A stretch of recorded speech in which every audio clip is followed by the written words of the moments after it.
चोरियों की वारदात जम्मू कश्मीर में लगातार बढ़ रही है धारा 370 टूटने के बाद। देखें, चोरियों की जहाँ तक बात है, वारदातें पहले से यहाँ पे जो बढ़ी हैं उसकी वजह कहीं ना कहीं बेरोज़गारी भी है। अदाब, आप देख रहे हैं द वर्क न्यूज़ और मैं हूं आपके साथ मोहम्मद सिराज। आज की खास मुलाकात में हमारे साथ मौजूद है भारतीय जनता पार्टी के युवा मोर्चा स्पोक पर्सन आकिल मनहास जी हमारे साथ मौजूद है। सर वेलकम हमारे चैनल पर। बहुत बहुत शुक्रिया जी आपका। सर हम आपसे जानना चाहेंगे, जैसे कि हाल में ही अभी CUET के एग्ज़ाम चल रहे हैं, तो जो बच्चे हैं उनको काफ़ी परेशानी हो रही हैं। तो बच्चों के जो ये सेंटर्स हैं वो बाहर आ रहे हैं, जम्मू कश्मीर स्टेट से बाहर आ रहे हैं, पंजाब में।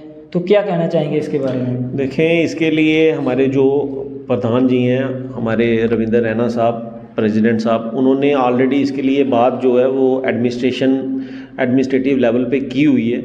और MP साहब जो युगल किशोर शर्मा जी हैं हमारे जम्मू लोकसभा, उन्होंने भी इस मसले को सेंट्रल लीडरशिप के साथ भी टेकअप किया हुआ है।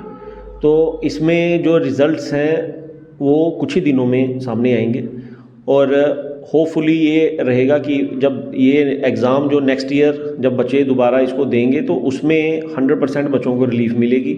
और इन एग्ज़ाम्स को अपना दूसरी स्टेट में देने की बजाय ये अपनी ही स्टेट में एग्ज़ाम होंगे और अपनी स्टेट में भी अपनी ही डिस्ट्रिक्ट में एग्ज़ाम जो होंगे, उसी के लिए भारतीय जनता पार्टी जो है काम कर रही है। हमारी काफ़ी बच्चों से बातचीत हुई, बच्चों का कहना है कि काफ़ी परेशानियां आ रही हैं। कुछ ऐसे बच्चे भी हैं जो घर से गरीब हैं, उनको जाने में काफ़ी परेशानी होती है, पैसे की ज़रूरत होती है। तो इस प्रकार से ये पहले सोचना चाहिए था कि जो कोशिश ये थी कि जम्मू कश्मीर में, जम्मू में काफ़ी ऐसी कॉलेजेस हैं, वहाँ पर होने चाहिए थे, तो बाहर क्यों?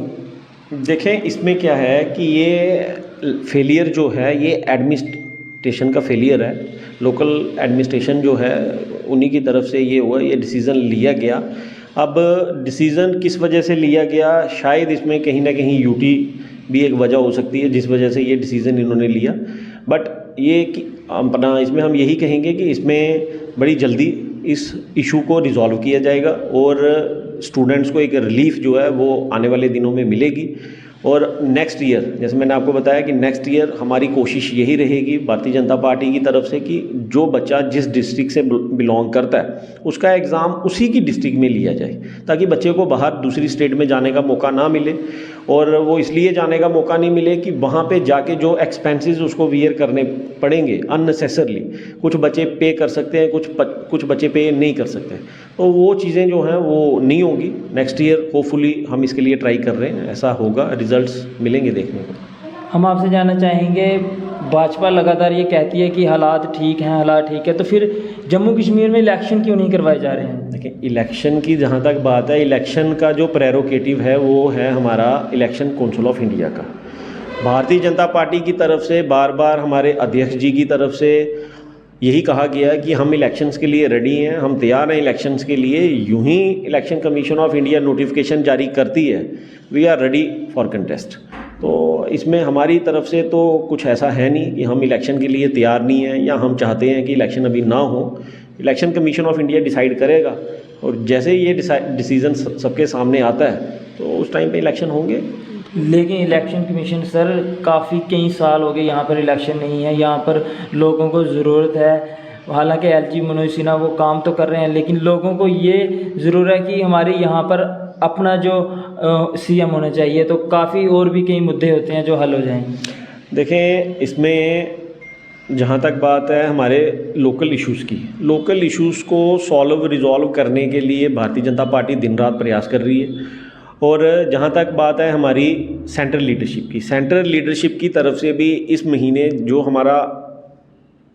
का जो अभियान चल रहा है उस विकास रथ में, विकास गाथा में हमारा जो है भारतीय जनता पार्टी की तरफ से, सेंट्रल लीडरशिप की तरफ से हमें यही है डायरेक्शन कि भाई आप पूरे महीने भर हमने लोगों के बीच में जाके लोगों की प्रॉब्लम्स, लोगों के मसलों को हमने सुनना है, समझना है, उनका डिस्पोजल उनको देना है। तो इस चीज़ को लेके काम चल रहा है, हो रहा है। और जहाँ तक बात इलेक्शन की है, यूं ही इलेक्शन होते हैं यहाँ पे, इलेक्शंस के बाद जब नतीजे आते हैं तो डेमोक्रेटिक सेटअप होगा, और डेमोक्रेटिक सेटअप में ये रहेगा कि रिजल्ट्स जो हैं वो स्पीडली थोड़ा सा पब्लिक को मिलते हैं। तो इस तरीके से यहाँ पे जो आने वाले दिनों में होगा, इलेक्शन कमीशन ऑफ इंडिया की नोटिफिकेशन आने के बाद तुरंत इलेक्शन जो होंगे यहाँ पे, उसके बाद नतीजे आएंगे और अच्छा रहेगा यहाँ पे। जो सर बात करेंगे जैसे जम्मू कश्मीर में बेरोज़गारी अनएम्प्लॉयमेंट काफ़ी बढ़ चुकी है, तो भारतीय जनता पार्टी ने कुछ ऐसा करना चाहिए कि जो रोज़गार यहाँ पर मिले। और आए दिन आप देख सकते हैं कि जो नशा लगातार बढ़ता हुआ, और जम्मू कश्मीर पुलिस एक्शन भी कर रही है, ऐसे लोगों को पकड़ भी रही है, लेकिन चोरियों की वारदात जम्मू कश्मीर में लगातार बढ़ रही है धारा 370 टूटने के बाद।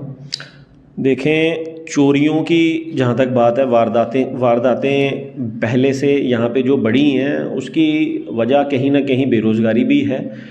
और जहाँ तक बात हमारी गवर्नमेंट की है, जैसे आज आपको पता ही है, हमारे ऑनरेबल प्रधानमंत्री मोदी साहब की वजह से आज 70,000 बच्चों को एम्प्लॉयमेंट जो मेला आज चला ऑल ओवर द इंडिया, उसमें 70,000 बच्चों को यहाँ पे जॉब एम्प्लॉयमेंट जनरेशन के तौर पे यहाँ पे प्लेसमेंट उनको दी गई। तो गवर्नमेंट लगी हुई है, काम जारी है, और मेन इनिशिएटिव्स इसमें यही हैं कि जहाँ तक प्राइवेटाइजेशन की बात है, प्राइवेटाइजेशन यूं सिस्टम प्राइवेटाइजेशन की तरफ बढ़ेगा, जॉब एम्प्लॉयमेंट जो है वो पहले से बढ़ेगी। बाकी एक्सपेक्टेशंस जो हैं लोगों की, नो डाउट लोग चाहते हैं कि हमारी जॉब जो है वो हमें गवर्नमेंट जॉब मिले। गवर्नमेंट अगर सर बच्चों को नौकरियां मिलने लग जाएंगी तो नशे की ओर नहीं जाएंगे और चोरियों की वारदात भी कम होगी। बिल्कुल होगी। तो इसमें ये है कि हमें थोड़ा सा माइंडसेट अपना जो है वो थोड़ा सा चेंज करना पड़ेगा यूथ को भी, कि भाई हर किसी को गवर्नमेंट जॉब प्रोवाइड नहीं करवा जा सकती। तो प्राइवेटाइजेशन की तरफ हमें बढ़ना चाहिए। प्राइवेटाइजेशन में हमें private industry, private setup, private छोटे छोटे हमारे जो स्मॉल स्केल के जो यूनिट हैं उनको हमें सेटअप करना चाहिए, और गवर्नमेंट उसमें हमें हेल्प भी कर रही है। काफ़ी सारी स्कीम्स जो हैं गवर्नमेंट की चल रही हैं ऑन ग्राउंड। तो अगर इस तरीके से हम लोग प्लानिंग करेंगे और गवर्नमेंट की स्कीम्स को अवेल करेंगे तो नो डाउट बेरोज़गारी की जो संख्या संख्या जो है कम होगी आने वाले। ठीक है, ये थे हमारे साथ भारतीय जनता पार्टी के नेता आदिल मनहास जी। आज हमने इनसे बातचीत की जो इश्यूज़ चल रहे हैं हमारे जम्मू कश्मीर में। तब तक के लिए आप देखते रहें the work news, cameraman Siddique Ahmed के साथ।